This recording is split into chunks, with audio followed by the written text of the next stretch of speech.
Bapa baik selalu merancangkan yang terbaik. Kasih-Nya penuh, kasih-Nya sempurna. Mari terus bersyukur dalamnya. Shalom semua. Tuhan Yesus baik untuk kita semua yang terus berseru menanti-nantikan Dia. Amin. Saat ini saya mau membagi kebenaran firman roti yang hidup dari Bapa kita yang baik, Bapa kita yang hidup, dari Mazmur 29 ayat 2 sampai 3. Ayat 2 dulu. Berilah kepada Tuhan kemuliaan namanya. Sujudlah kepada Tuhan dengan berhiaskan kekudusan. Di sini bisa diartikan, mari terus kita memberi yang terbaik dari apa yang kita beri. Dengan kesungguhan hati kita.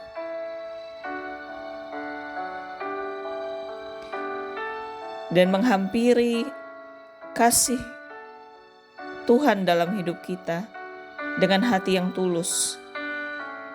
Hati yang murni, dipenuhi kekudusan.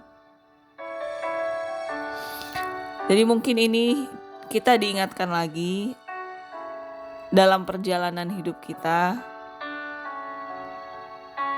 Sering sekali kita menceritakan, membanggakan sesuatu atas apa yang hanya kita lihat atau hanya kita terima dengan mata jasmani atau secara jasmani. Misal dapat peningkatan gaji, dapat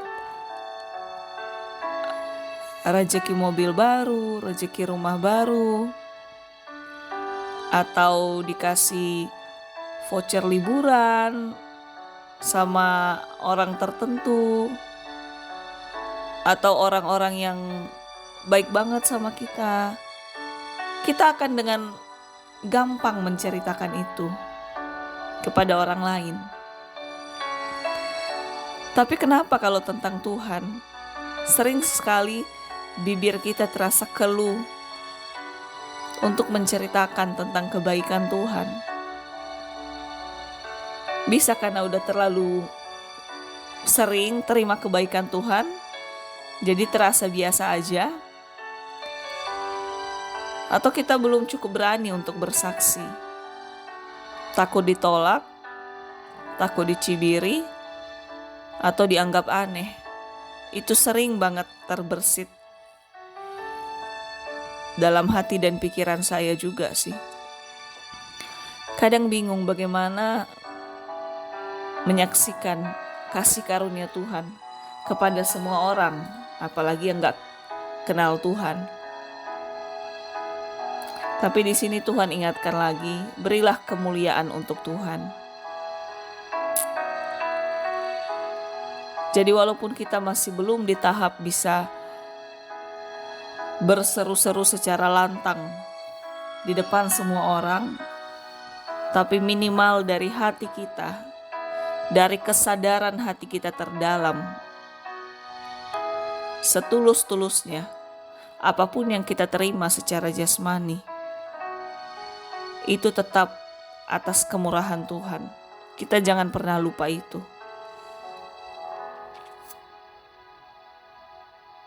Tuhan gak hanya kasih iman yang kuat atau roh yang berdoa atau jawaban doa atau semua yang manusia dunia gak bisa kasih itu baru dari Tuhan. Enggak. Setiap hal tersimpel dalam hidup kita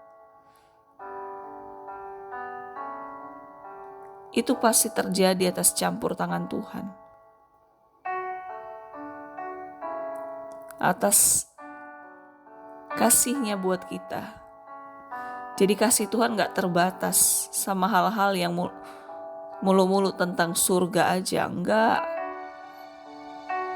hidung kita, bibir kita, otak kita, pekerjaan kita, penghasilan kita, kesempatan-kesempatan baru, itu semua dari campur tangan Tuhan di hidup kita. Jadi mari kita terus bersyukur dan memuliakan Tuhan. Minimal dari hati kita, dari ucapan syukur kita, dan lebih baik ke depannya ketika kita diberikan kekuatan lebih, bisa bersaksi, bisa secara langsung atau mungkin secara online juga bisa. Gak terbatas kok. Tuhan gak hitung-hitungan kita memuliakan Dia dengan bagaimana. Tapi yang penting didasari hati yang tulus, hati yang sadar diri, sadar Tuhan. Kalau semua yang terbaik hanya dari Tuhan, Bapa kita yang baik. Dan tetap prinsip menghadap Bapa, yaitu dengan kekudusan. Bukan berarti orang yang gak kenal Tuhan gak bisa datang ke Tuhan. Bisa. Tapi yang paling penting hati yang butuh Tuhan, hati yang menyadari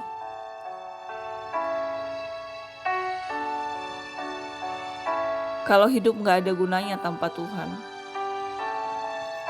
Minimal itu dulu di awal. Baru ke depannya ya memang hati yang penuh kekudusan. Jadi kalau kita ibarat menghadap atau bertemu dengan orang yang spesial,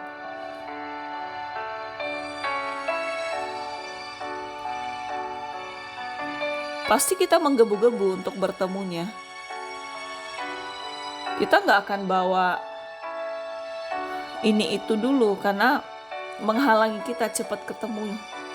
Misal tangan kiri bawa barang apa, tangan kanan bawa barang apa, tas ransel yang digendong bawa apa. Itu sama diibaratkan. Jangan kita datang ke Tuhan, mendekat ke Tuhan, kita bawa dulu kemarahan kita, sakit hati kita, dendam kita, atau hal-hal apa yang menghambat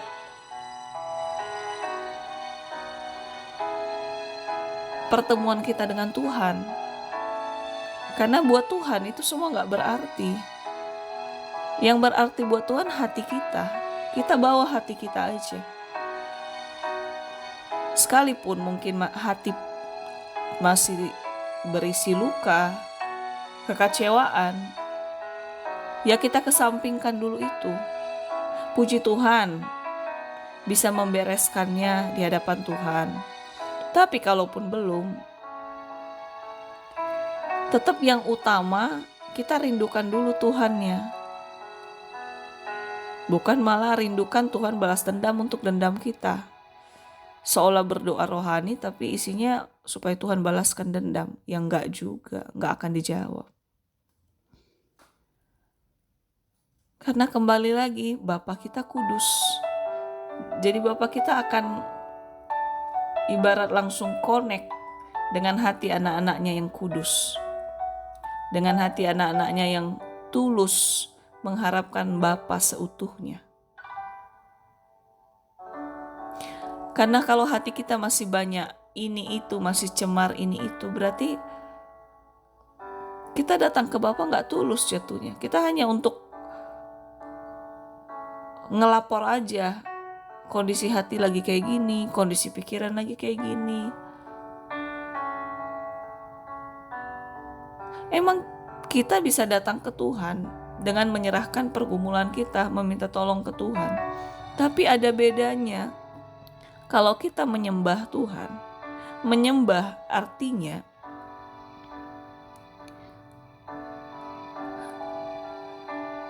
menyerahkan hati kita untuk dinikmati sama Tuhan. Apakah kita mau serahin hati yang penuh dendam, hati yang penuh kemarahan, hati yang penuh iri hati, kedengkian, Apa Tuhan gak keselak ibarat makan hati kita?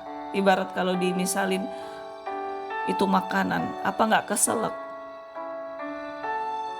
Tapi kita bawalah sesuatu yang nikmat, yang fresh, yang murni untuk dicicipi sama Bapa kita setiap kita menyembah. Maka Tuhan disenangkan. Ibarat ada orang spesial di hidup kita atau keluarga kita yang kita hargai, hormati, terus kita suguhkan makanan.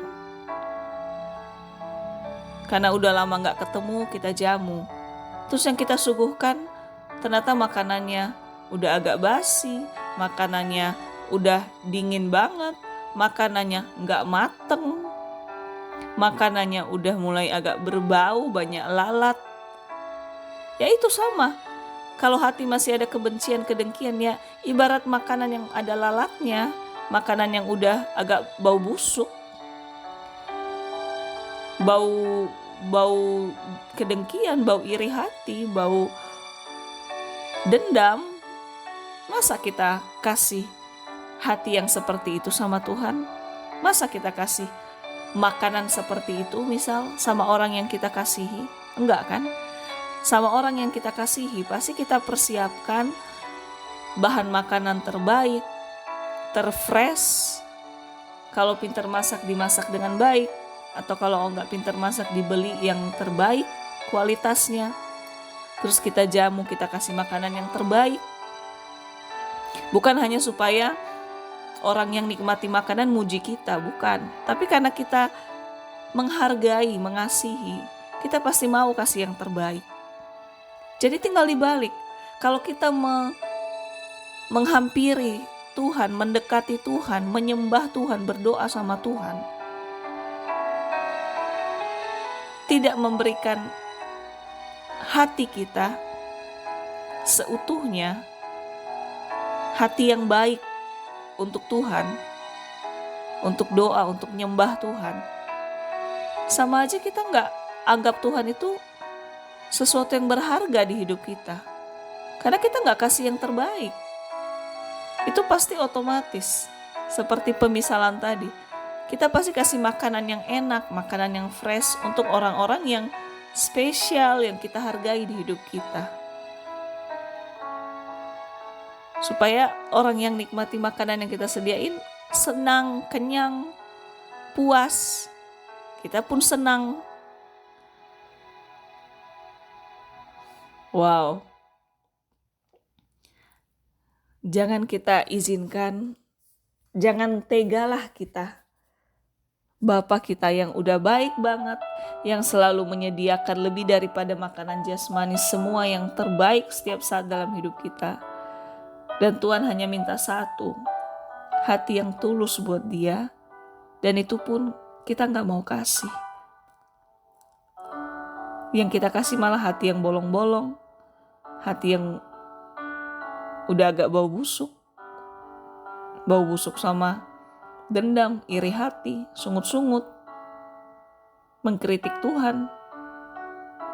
Halo.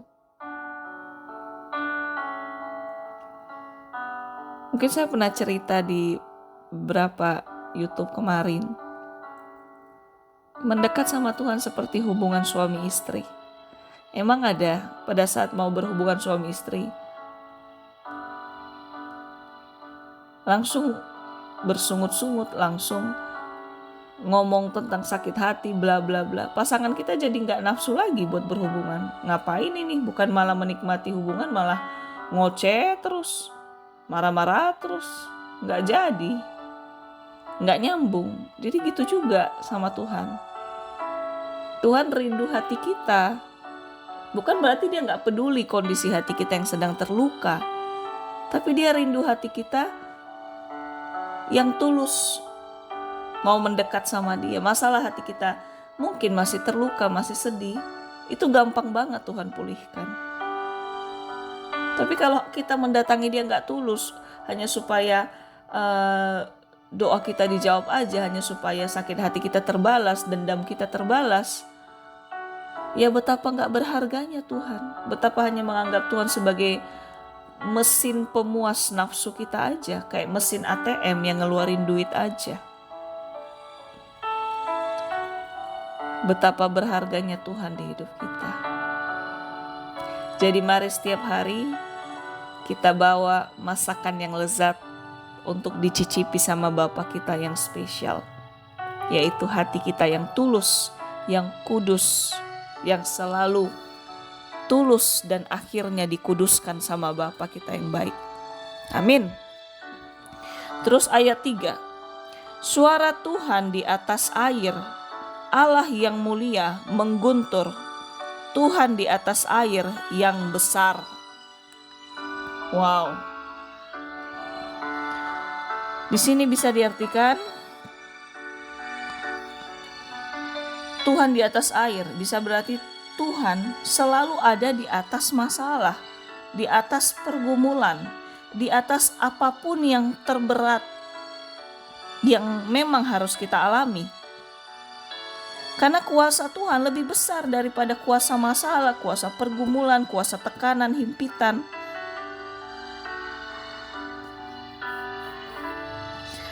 Makanya di sini dikatakan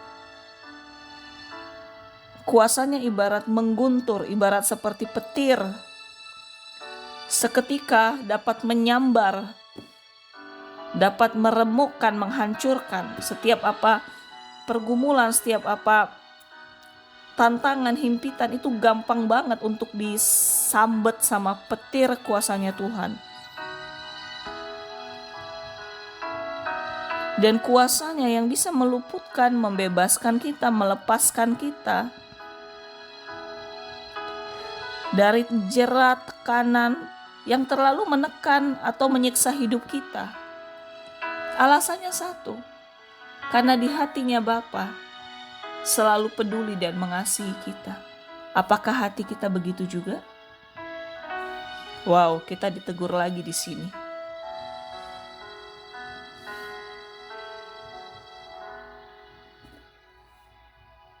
Jadi sebenarnya di hidup ini kita menikmati hidup aja sebenarnya.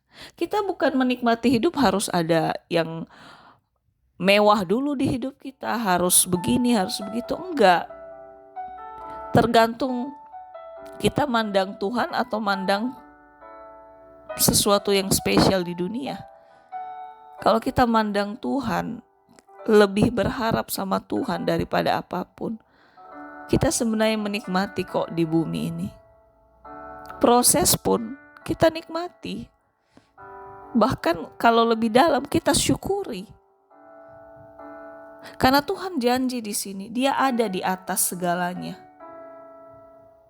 Bukan hanya ada di atas tahtanya yang kudus di surga, enggak.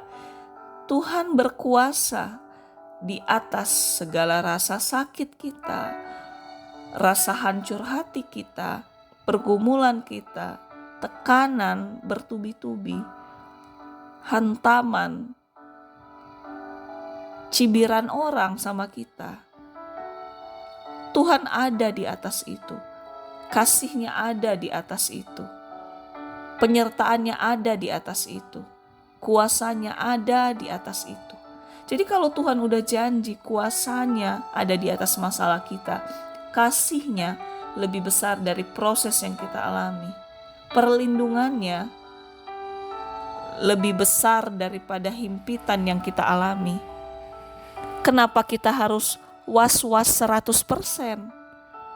Oke, secara daging, secara manusia, kita sempat kaget dan deg-degan dan merasa sempat gak tenang dengan hal-hal gak enak yang gak kita harapkan tapi harus kita alami, harus kita terima. Tapi biarlah melalui kebenaran ini, kita benar-benar pegang Bapa kita. Bukan hanya ada di surga menunggu kita, Dia ada di setiap aspek hidup kita, di atas setiap aspek hidup kita, di atas kebahagiaan kita, itu karena ada Tuhan di atasnya. Di atas kesedihan kita, dalam kesedihan kita, ada Tuhan di atas kesedihan itu yang sanggup memulihkan kita dari kesedihan itu. Mungkin ada proses, tidak simsalabim langsung hilang rasa sedih itu. Tapi percaya aja, kalau kita tetap berharap sama Tuhan, Tuhan bertahta di atas segalanya. Wow, bukan bertahta hanya di atas yang baik, di atas yang gak baik yang kita alami, Tuhan ada di atas itu. Jadi kalau Tuhan ada di atas itu, ibarat manusia, masalah itu di bawah kakinya Tuhan. Penderitaan kita di bawah kakinya Tuhan. Dengan sekejap aja dia bisa injak penderitaan kita, injak proses hidup kita, injak kesedihan kita, injak hancur hati kita. Dan kalau kaki Tuhan nginjak, apa enggak lenyap itu semua? Lebih kuat siapa?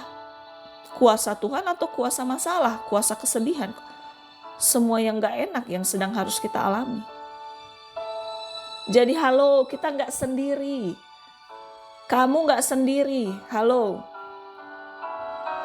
Kamu yang sedih, kamu yang hancur hati, kamu gak sendiri. Ada Tuhan di atas kehancuran itu, ada Tuhan di atas kesedihan itu. Bukan berarti dari Tuhan ya, enggak. Kembali lagi, setiap orang ada waktu-waktunya. Dalam hidup ini yaitulah variasi hidup. Tapi kita gak usah fokus, kapan tiba-tiba aku ngalami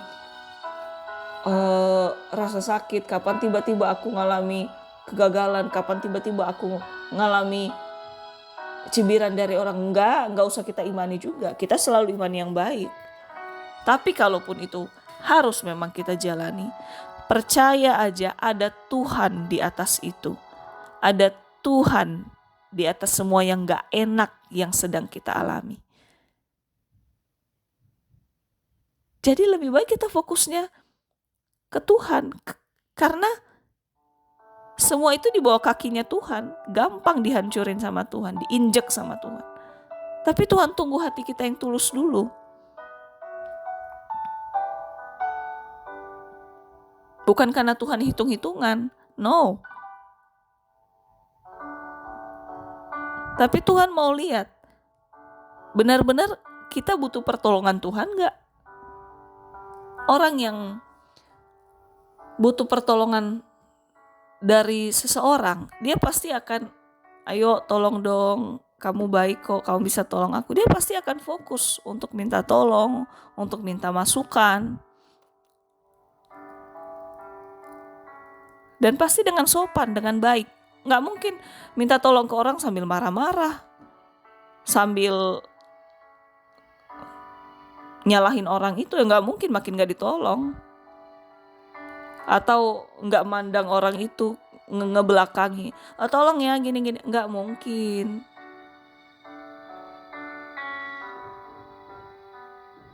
Jadi Tuhan mau lihat hati kita saat dalam proses itu.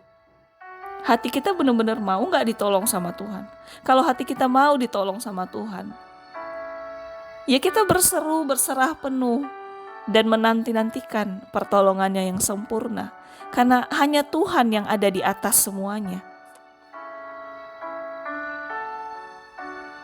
Bahkan orang terhebat pun di dunia, si jahat, si iblis pun, dia gak ada di atas setiap proses. Mereka gak ada di atas setiap tekanan. Kuasa mereka gak ada. Paling hanya menghibur, sabar ya, berdoa ya, sabar ya. Ya itu gak ada kuasanya juga. Itu hanya ucapan bibir. Yang ada kuasanya, yang ada bukti, ada pertolongan, yaitu dari pertolongan Tuhan di hidup kita.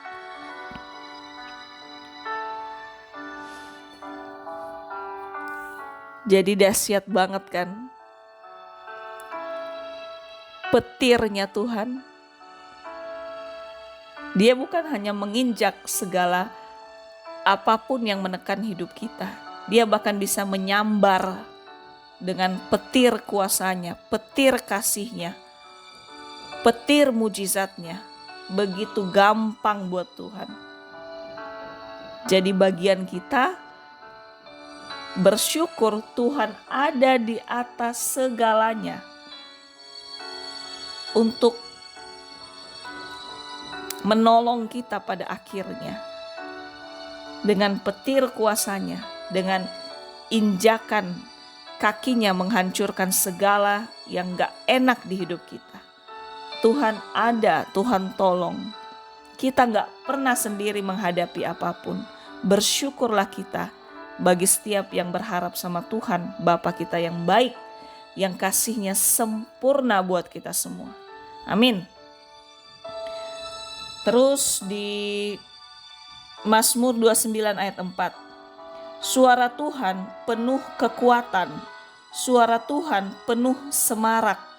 Wow, semarak pesta ya. Jadi di sini benar-benar diingatkan lagi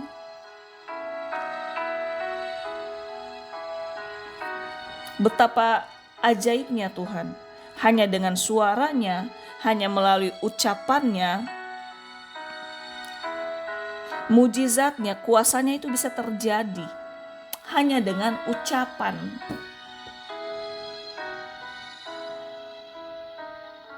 Dan itu tertuang di firman-Nya. Makanya kita gak rugi banget membaca, merenungkan firman. Oke, bukan harus banyak ayat atau banyak pasal, gak apa-apa. Lebih banyak lebih baik. Cuma yang terpenting benar-benar kita aminkan dan kita pegang setiap ucapan firman Tuhan, perkataan Tuhan di firman-Nya. Kita aminkan, kita yakini, itu benar-benar bisa terjadi di hidup kita, bisa menolong kita, bisa mengubahkan kita. Karena kembali lagi hanya dengan perkataan, hanya dengan ucapan, mujizatnya terjadi, kuasanya sempurna. Kalau Tuhan berkata hidup, hiduplah, bangkit, bangkitlah, pulih, pulihlah, sembuh, sembuhlah. Gak ada tawar-menawar setengah-setengah dalam kuasa Tuhan. Masalah proses dan waktunya, ya memang kalau harus ada proses, yaitu kita supaya menumbuhkan buah kesabaran dalam hidup kita. Tapi pasti Tuhan itu pasti bertindak tepat waktu, tidak terlalu lama, tidak juga terlalu cepat. Terlalu cepat nanti setengah matang jatuhnya, terlalu lama jadi keburu lembek banget. Dua-duanya gak baik. Ibarat kalau masak beras, masak nasi. Terus dikatakan di sini suara Tuhan penuh semarak.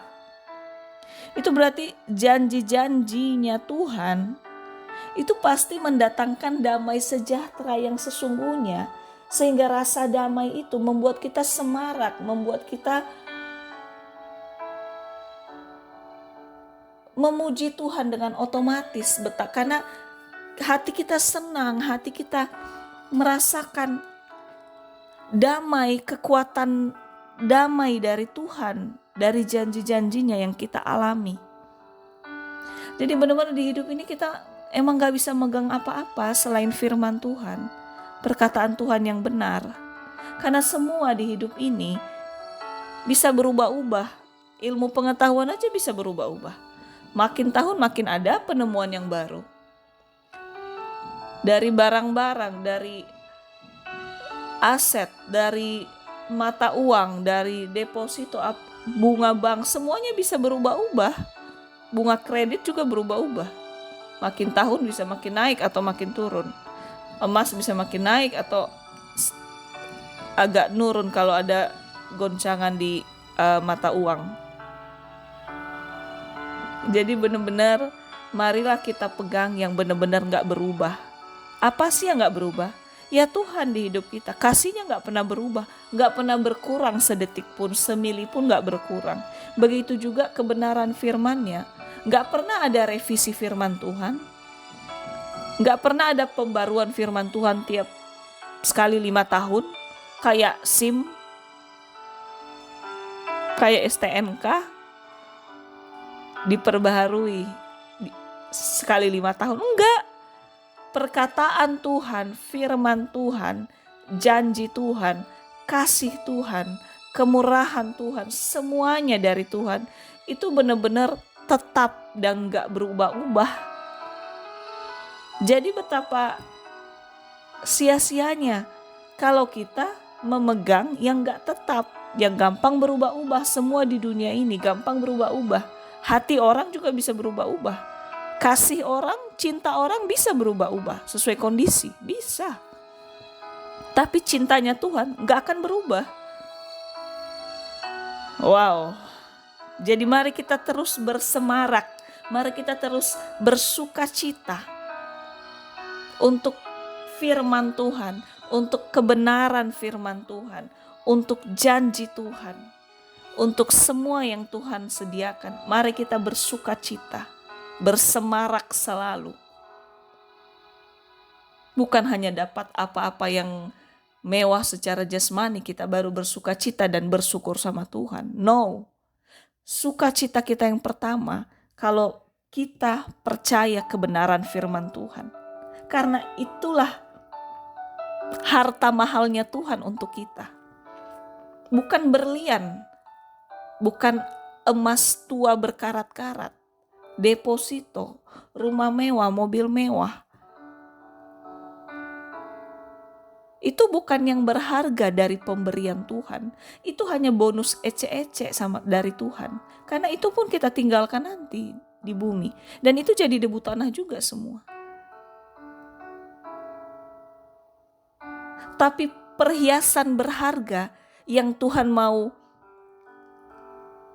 berikan untuk kita setiap hari. Barang berharga itu yaitu firman-Nya, isi hatinya, cintanya, isi surat cintanya buat kita, ya dari firman-Nya. Jadi kadang merasa bersalah banget sih, kenapa kebanyakan orang baca firman ngantuk. Saya juga seperti itu. Tapi semakin mulai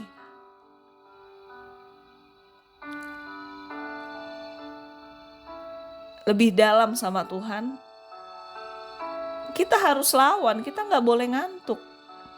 Emang ada misal, ada orang yang mau kasih kita emas 10 kilo, atau mobil mewah, mobil Ferrari, atau rumah mewah harga puluhan miliar.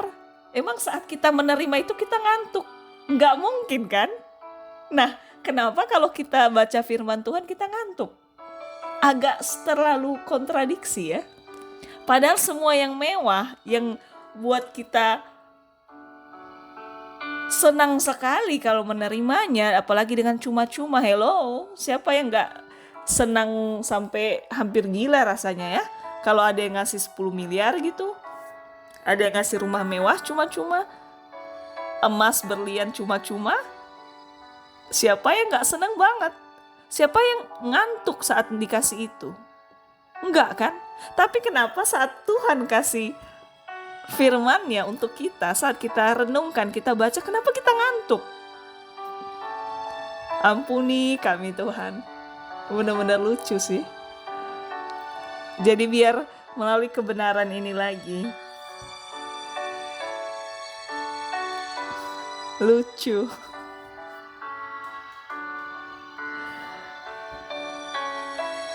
Biar melalui kebenaran ini kita benar-benar sadar emas berharga, berlian berharga, harta berharga yang Tuhan kasih ke kita, yaitu kebenaran firman-Nya. Dan kalau kita mau terima kebenaran firman-Nya, mau mencicipi, memakan kebenaran firman-Nya, mengolah di hati kita, yang artinya merenungkan, mencari makna sebenarnya dari isi hatinya Tuhan. Betapa senangnya Tuhan, karena kita menghargai barang berharga yang Dia kasih buat kita. Tapi betapa sedihnya kan, barang berharga yang Tuhan kasih di depan mata kita melalui firman-Nya, kita ngantuk. Bukan hanya ngantuk, kita gak percaya. Bukan hanya gak percaya, kita kompromi, membanding-bandingkan dengan logika pikiran bodoh kita. Kalau gak usahlah taat banget, gak usahlah ikut-ikut banget firman Tuhan. Kita kan di dunia bukan di surga. Sering sekali kita kompromi. Seakan-akan Tuhan terbatas. Kuasanya hanya berlaku di surga, gak berlaku di dunia. Kita yang terbatas, Tuhan yang gak terbatas. Kebalik, itu karena pikiran kita mulai main, merendahkan suara Tuhan, perkataan Tuhan. Wow, ajaib banget Tuhan kita. Jadi ayo kalau kita baca firman, kalau kita dengar khotbah, kalau kita dengar kesaksian, kalau kita dengar kebenaran Tuhan, jangan kita ngantuk atau menolaknya atau menganggapnya nggak penting atau lebih lagi menganggap itu sampah. Halo, itu barang berharga yang Tuhan titipkan buat kita, yang ketika digadaikan jauh banget lebih berharga dari semua yang berharga. Digadaikan maksudnya gimana? Ya kalau kita terima barang itu, ibarat kita terima emas yang termahal dari Tuhan, kebenaran firman Tuhan kita terima. Terus kita butuh untuk menikmati emas itu. Misal kita mau uangkan, kita gadaikan emas itu misal. Itu sama dengan kita renungkan barang berharga dari Tuhan. Barang berharga itu kebenaran firman, kita renungkan. Dan akhirnya kita dapat makna sesungguhnya dari yang Tuhan mau. Ibarat setelah kita gadaikan barang berharga itu, maksudnya di sini misal kita jual karena kita butuh dalam bentuk cash misal, ya kita bisa nikmati kan, bisa melunasi utang misal, bisa untuk biaya hidup. Ya sama kalau kita tukarkan, mungkin bukan gadaikan tadi, kita tukarkan. Jadi ibarat firman yang kita baca, yang kita dengar mentah-mentah, masih mentah ya, tapi itu berharga kan. Terus kita tukarkan firman itu, artinya kita renungkan firman itu, kita gali firman itu, sampai kita temukan makna sesungguhnya. Dan itulah yang menguatkan kita, memulihkan kita, menyembuhkan kita, memberi kita semangat baru. Kalau Tuhan bilang di Filipi 4 ayat 13, segala perkara dapat kutanggung di dalam Dia yang memberi kekuatan kepadaku. Ibarat itu adalah emas yang Tuhan kasih buat kita.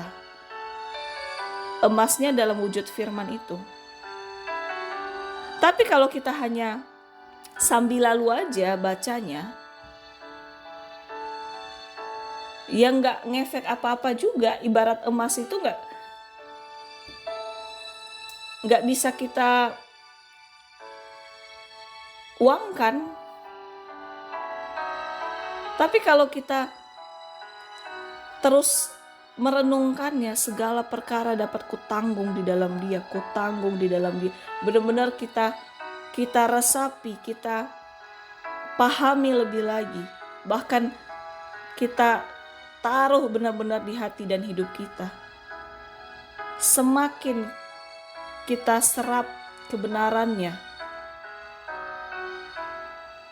semakin kita percaya perkataannya itu benar-benar ada kuasanya untuk kita, maka itu benar-benar nyata nanti. Pasti, karena Tuhan gak pernah bohong. Perkataannya itu ya dan amin.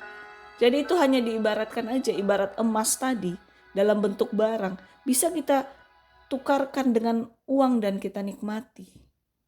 Sama, perkataan firman Tuhan ketika semakin kita ingat, kita bayangkan, kita renungkan, kita taruh iman kita percaya, ya itu bisa kita nikmati makna dari firman-Nya, bukan hanya asal kita dengar aja, bukan hanya sebagai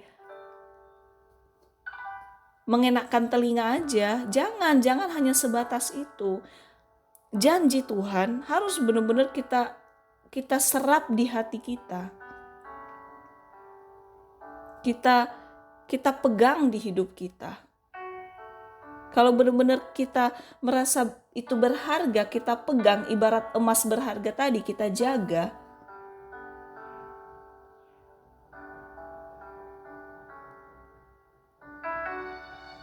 Itu benar-benar membuat hati Tuhan senang dulu karena kita jaga emas yang Dia kasih, emas perkataan firman-Nya. Terus ketika kita butuh emas itu, maksudnya kita butuh, ibarat ini, kita butuh uang misal, terus kita tukarkan emas itu supaya bisa jadi uang. Sama dengan kita butuh mujizat di balik perkataan firman-Nya. Kita tukarkan melalui iman kita imani firman itu. Ya kita bisa menikmati makna sebenarnya, mujizat dari tulisan firman-Nya, dari perkataan firman-Nya. Itu benar-benar berkuasa. Kalau Tuhan bilang, oleh bilur-bilur darahku kamu sembuh, berkuasa pasti. Sembuh ya ada dua, sembuh secara jasmani atau sembuh memang bisa dipanggil Tuhan. Tapi dia pasti Tuhan bisa sembuhkan. Tuhan yang tahu yang terbaik. Dan yang paling penting hati disembuhkan dulu dari semua yang gak enak. Misal kalau kita minta disembuhkan dari penyakit dan sebagainya. Mungkin ini agak terlalu dalam dan saya juga baru dibukakan tentang ini. Kalau firman-Nya, kebenarannya itu seperti barang berharga yang Tuhan titipkan di hidup kita, di hati kita, setiap kita mau mendengar dan membaca firman-Nya. Tetapi barang berharga itu baru benar-benar bisa kita nikmati. Ibarat emas, bisa kita nikmati nilai uang dari emas itu. Kalau emas ditukarkan di toko emas, kalau firman Tuhan kita tukarkan melalui iman kita, melalui kepercayaan kita tukarkan untuk kita nikmati makna kuasa dari firman itu sendiri. Jadi perkataan Tuhan itu bukan hanya tulisan, bukan hanya perkataan yang kita dengar dari khotbah. Itu benar-benar ada kuasanya, nyata. Salah satu kuasa paling nyata apa? Tuhan Yesus rela mati buat kita supaya kita hidup. Di firman-Nya apa? Karena begitu besar kasih Allah akan dunia ini, maka Ia mengaruniakan anaknya yang tunggal. Itu kan tulisan kan? Tapi bukti nyatanya apa? Benar-benar Tuhan Yesus mati. Nyata, pasti. Bukan hanya di awang-awang. Enggak. Tapi seringkali kita enggak ngeh. Kalau setelah kita berdoa, setelah kita mau baca firman, seringkali kita enggak ngeh. Kalau ada pertolongan, ada mujizat setelah itu, kita anggap itu alamiah. No, ada campur tangan Tuhan atas setiap hal-hal yang sepertinya kalau bukan karena Tuhan mungkin gak terjadi. Jadi ayo kita jangan tergila-gila menyimpan harta-harta berharga di dunia. Kita bisa menyimpan itu. Tapi kalau kita tahu harta berharga dari Tuhan, yang Tuhan mau kasih setiap saat adalah firman-Nya, masa kita gak mau nyimpan itu? Justru kita makin termotivasi, makin bergairah. Wah, aku mau nyimpan lagi lah emas dari Tuhan, emas firman-Nya. Aku mau nyimpan lagi lah, aku mau perbanyak lagi lah menyimpan emas dari Tuhan.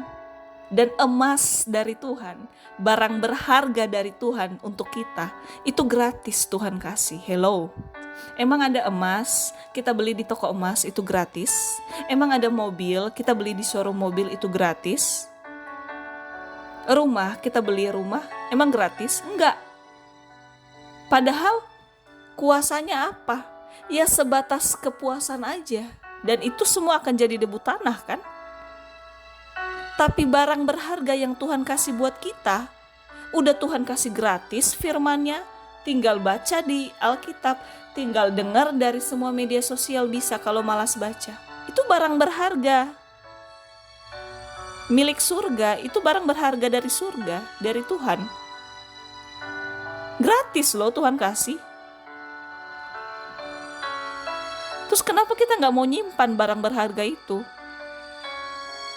Padahal barang berharga itu juga yang bakal kita kenakan di surga. Doa, pujian, penyembahan, dan firman-Nya. Wow, benar-benar kita dibukakan di sini ya. Ayo kita timbun barang berharga dari surga. Barang berharga dari Tuhan, yaitu firman-Nya dan kebenaran perkataan firman-Nya. Amin. Wow, mari kita menjadi miliarder firman Tuhan, jutawan firman Tuhan, miliarder kebenaran firman Tuhan. Karena itulah barang berharga yang Tuhan kasih buat kita. Bukan hanya berharga, tapi berkuasa di atas segalanya. Ayo, kita lebih semangat lagi menimbun emas dari surga untuk kita, firman-Nya. Amin. Mari menimbun. Halo.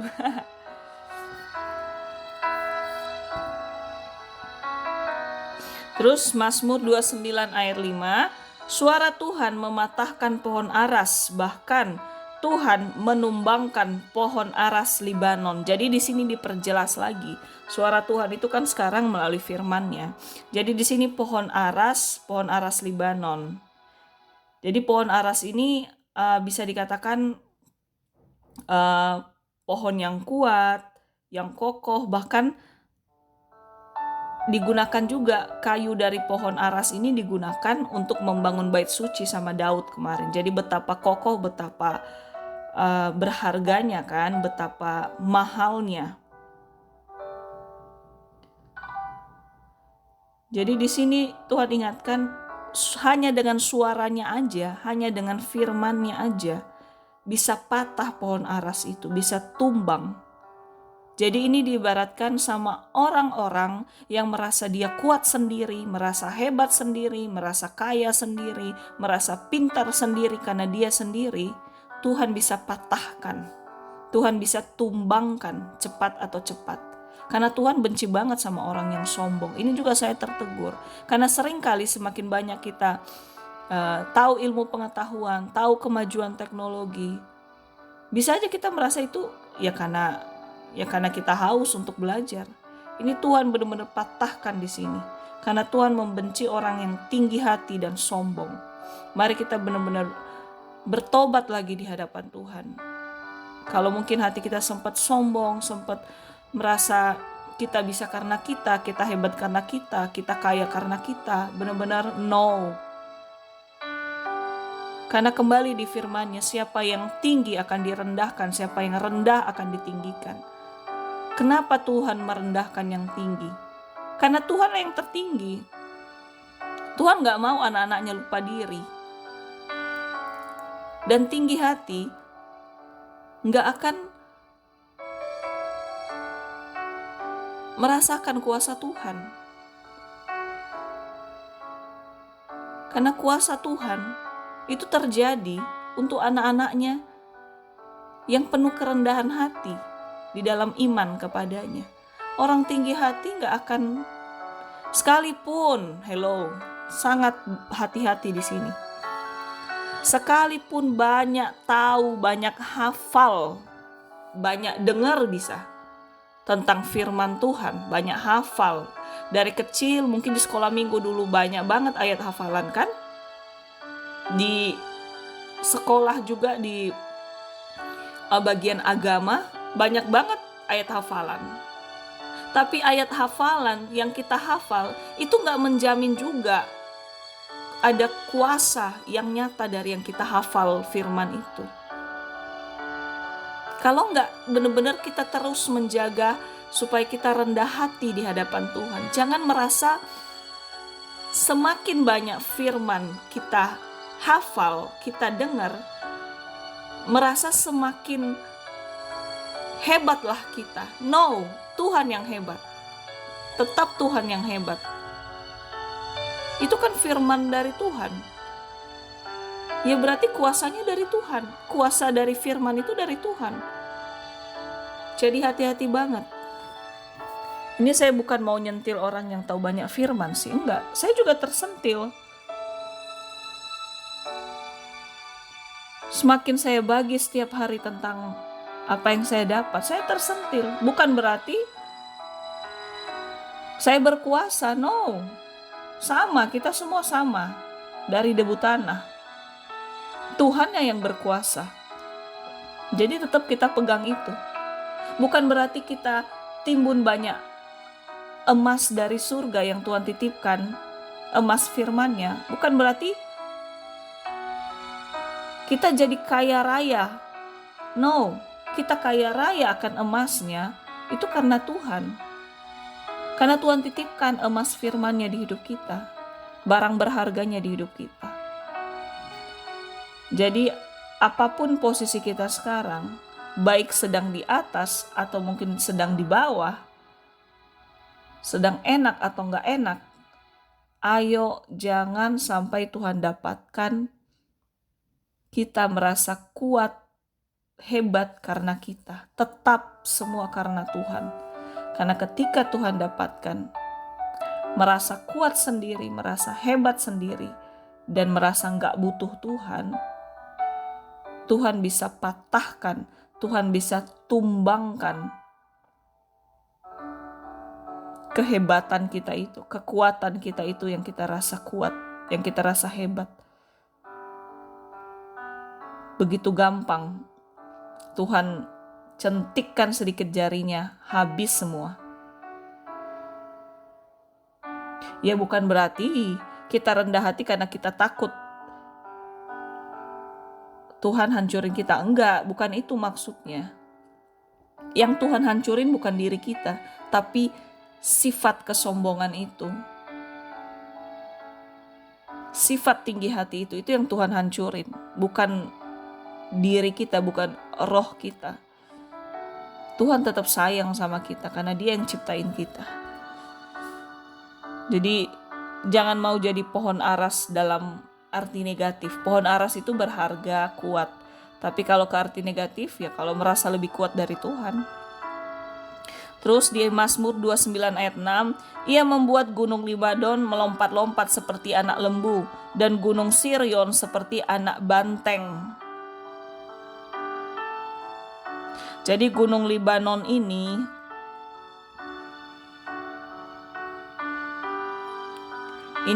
bisa diartikan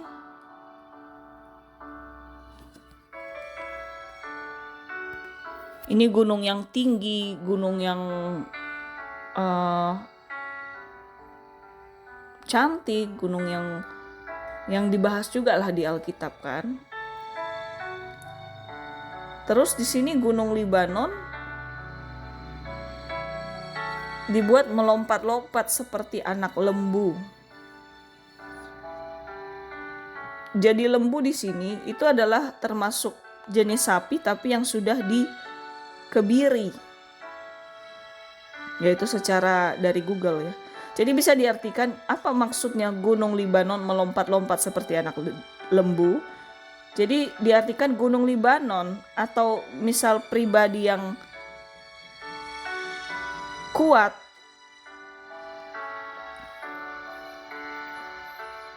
bisa diubahkan Tuhan seperti anak lembu.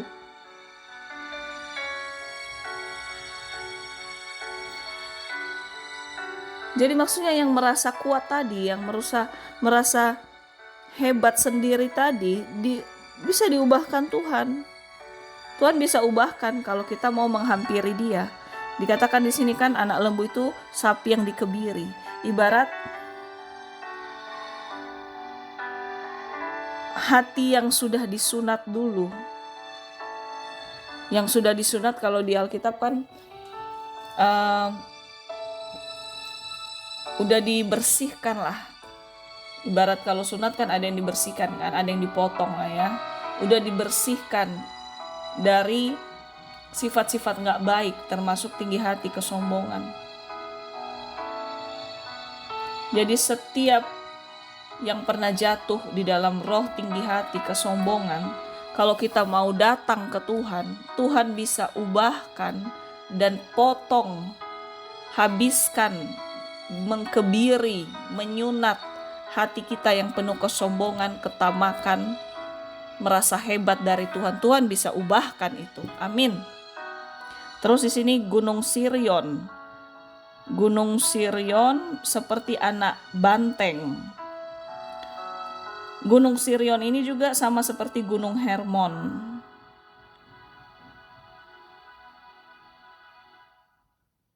Atau gunung berkat Allah.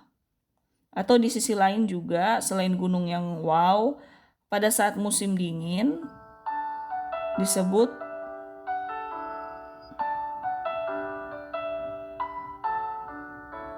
jadi pada saat musim dingin gunung yang cantik, pada saat musim panas hanya seperti hamparan bebatuan biasa.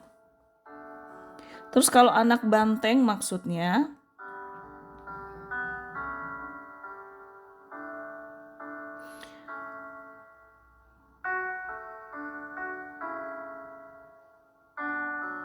anak banteng di sini banteng itu kan kuat. Jadi anak-anaknya itu ya kuat, bisa berjalan cepat, melewati rintangan. Jadi di sini artinya Gunung Sirion jadi anak banteng, ibarat pribadi yang mungkin biasa-biasa saja, itu juga bisa Tuhan ubahkan menjadi pribadi yang kuat, yang bisa menang atas rintangan apapun bersama Tuhan. Jadi kalau gunung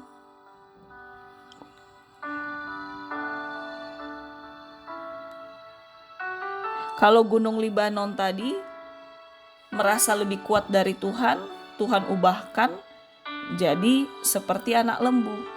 Jadi bisa diubahkan hatinya untuk rendah hati lagi sama Tuhan, seperti anak lembu.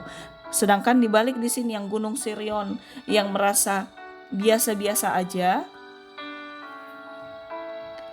tapi kalau menghampiri atau datang ke Tuhan, Tuhan bisa ubah jadi anak banteng, menjadi pribadi yang kuat, pribadi yang penuh kemenangan. Jadi intinya gak ada yang bisa Tuhan ubahkan. Gak ada yang bisa gak diubahkan sama Tuhan. Bisa banget. Jadi mari kita tetap minta diubahkan, diperbaharui sama Tuhan setiap hari. Karena kita terbatas, bahkan sering gak sadar kalau kita salah. Terus Mazmur 29 ayat 9-11, suara Tuhan membuat beranak rusa betina yang mengandung. Bahkan hutan digundulinya dan di dalam baitnya setiap orang berseru hormat.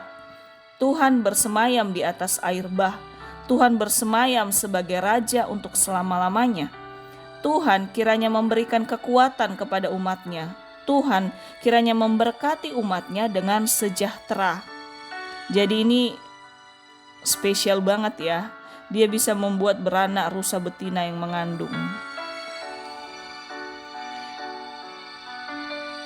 Jadi makhluk hidup bisa melahirkan itu karena pertolongan Tuhan juga, bukan karena pertolongan medis semata. Hello. Jadi Tuhan bilang, suara Tuhan membuat beranak rusa betina yang mengandung. Hanya dengan suara. Sedangkan ini hanya dimisalkan ya. Sedangkan kalau pertolongan medis, gak mungkin hanya dengan suara. Gak mungkin dokter atau bidan hanya bilang, melahirkanlah kamu, terus melahirkan, keluar anaknya, terus diam aja. Enggak kan? Tapi apa maksudnya Tuhan bilang dengan suaranya? Ya kembali lagi, Perkataan Tuhan itu berkuasa dan kuasanya itu nyata.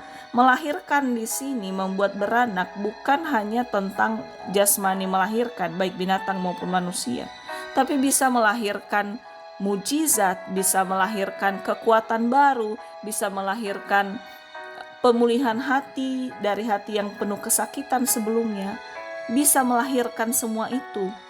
Perkataan suara Tuhan. Ajaib dan luar biasa kan?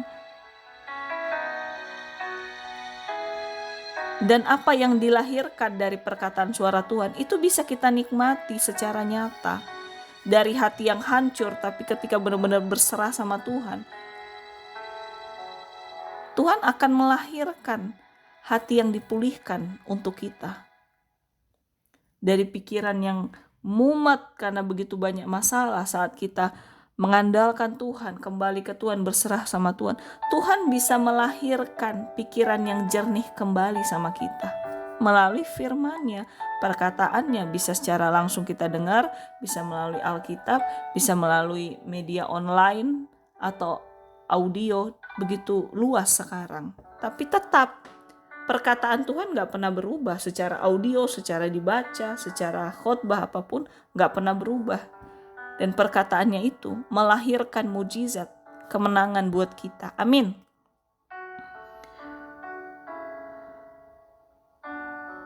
Dan terakhir di sini, Tuhan kiranya memberikan kekuatan kepada umat-Nya.